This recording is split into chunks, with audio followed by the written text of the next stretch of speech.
Bine ne-am regăsit, dragi prieteni.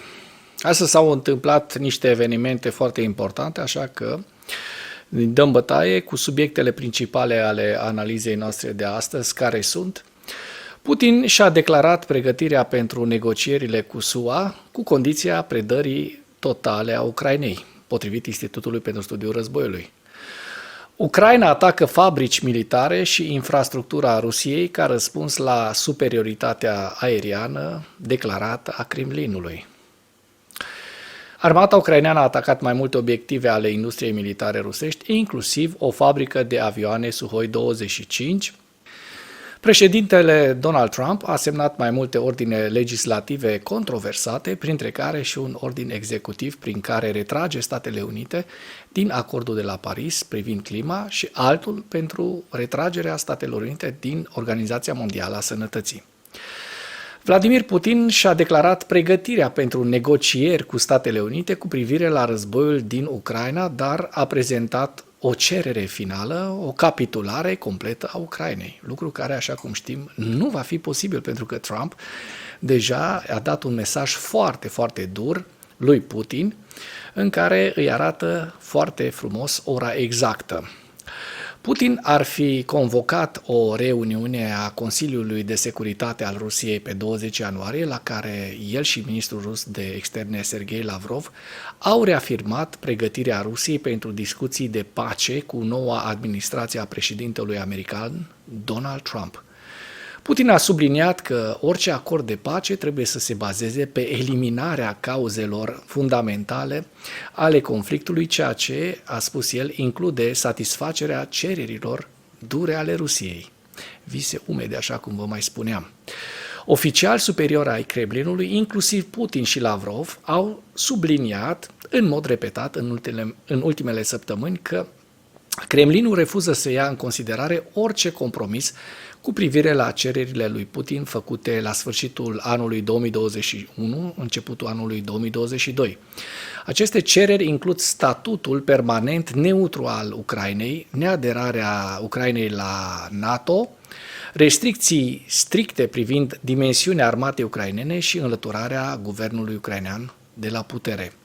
Adică o chestie golănească, exact așa cum ne-a obișnuit până acum Putin și regimul criminal de la Kremlin. Putin a mai spus că în 2021 președintele american de atunci, Joe Biden, a propus amânarea intrării Ucrainei în NATO cu 10 până la 15 ani, dar nici asta nu a împiedicat o invazie rusească despre care a spus că este inevitabilă din cauza acțiunilor NATO. Președintele Trump a semnat un ordin executiv prin care retrage Statele Unite din acordul de la Paris privind clima. SUA se vor alătura astfel Iranului, Yemenului și Libiei, fiind una dintre puținele țări care au rămas în afara acordului semnat în urmă cu 10 ani în capitala Franței. Mai multe detalii despre ordinele semnate de către Donald Trump le vedem în slide-urile de la finalul materialului de astăzi. Ziua 1063 a războiului din Ucraina.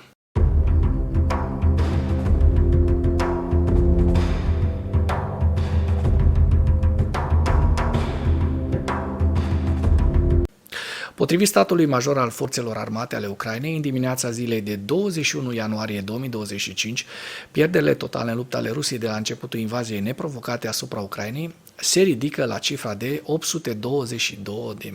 822.030 de militari. În ultimele 24 de ore, Rusia a înregistrat pierderi semnificative pe frontul din Ucraina, între care 1600 de militari, 12 tancuri, 23 de vehicule blindate de luptă și 60 de piese de artilerie. Aceștia au mai pierdut și un sistem prețios de apărare antiaeriană.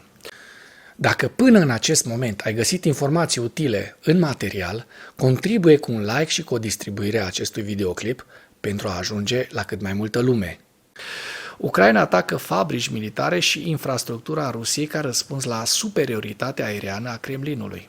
Armata ucraineană a atacat mai multe obiective ale industriei militare rusești, inclusiv o fabrică de avioane Suhoi 25, ca răspuns la așa zisa superioritate trâmbițată, superioritatea aeriană a Rusiei. În cursul nopții de luni spre marți, o fabrică a complexului militar industrial rusesc din regiunea Smolensk, în vestul Rusiei, care produce și modifică avioane militare Suhoi Su-25, a anunțat șeful Centrului de Combatere a Dezinformării de pe lângă Consiliul de Securitate Națională și Apărare al Ucrainei, Andrei Kovalenko, citat de EFE, că a fost lovită cu succes de drone ucrainene. Vom vedea ce a lovit pe ruși, că încă nu știm. Se pare că a fost un atac combinat de drone și rachete. Dincolo de fabricarea și modernizarea de avioane, acest complex repară și furnizează servicii tehnice pentru aviația militară rusească, a declarat Kovalenko, iar 55 de drone ucrainene au fost doborâte potrivit Rusiei, potrivit Ministerului Rus al Apărării, care a raportat că 55 de drone ucrainene au fost distruse în cursul nopții deasupra teritoriului rusesc, regiunea Orenburg, printre cele vizate. Deci vedem că de fapt a fost un atac masiv cu drone și probabil rachete de înaltă precizie de tip occidental. A fost o salvă frumoasă odată cu venirea lui Trump, care l-a și urecheat astăzi, vedeți tot în slide-ul de la finalul materialului, l-a urecheat rău de tot pe Putin. Ucraina și-a intensificat frecvența și eficacitatea atacurilor asupra țintelor situate în interiorul Rusiei în 2025. Printre cele mai frecvente ținte ale atacurilor pe distanțe lungi ale Kievului se numără aerodromurile militare și depozitele de combustibil și fabricile legate de aviația militară rusească, notează cei de la EFE. Prin aceste atacuri, Kievul încearcă să neutralizeze la sursă capacitățile avioanelor rusești și să reducă astfel superioritatea aeriană a inamicului în acest război. Un incendiu la un depozit de petrol din Voronej a avut loc în urma unei căderi a unei drone pe teritoriul acestui depozit de petrol local, care a provocat acest incendiu, care este deja de 6 zile în flăcări, așa cum v-am relatat, încă nici în momentul de față. V-am relatat înainte despre acest incendiu, despre această lovitură, nici măcar în momentul de față nu a fost stins. Acest lucru se întâmplă după o lovitură similară ucraineană, care a fost transmisă pe Telegram de către guvernatorul regional Alexander Gusev. A fost lovit, potrivit site-ului rusesc RBC, un depozit de petrol al companiei Rosneft din Lisac, regiunea Voronej, unde incendiul provocat de atacul ucrainean din 15 ianuarie nu fusese stins. Am vorbit despre acest incendiu. Nu știu cum Dumnezeu n-a reușit să-i stingă. Măreața și glorioasa Rusie nu reușește să stingă un incendiu de 6 zile. Guvernatorul regiunii ruse Voronej a spus că atacul nu s-a soldat cu răniți și nu există nicio amenințare pentru populația locală. Așa spune ei de obicei la fiecare atac de succes al Ucrainei. Eu, sincer, nu-i mai cred pe ruși. În ceea ce urmează, vă prezint un slide cu evoluția de ieri a celor mai importante fronturi din Ucraina și cu principalele știri din presa ucraineană. Hărțile sunt creația Institutului pentru Studiul Războiului.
Mulțumesc pentru vizionare. Dacă vrei să susții acest canal, abonează-te la Animatura. Apreciez mult asta.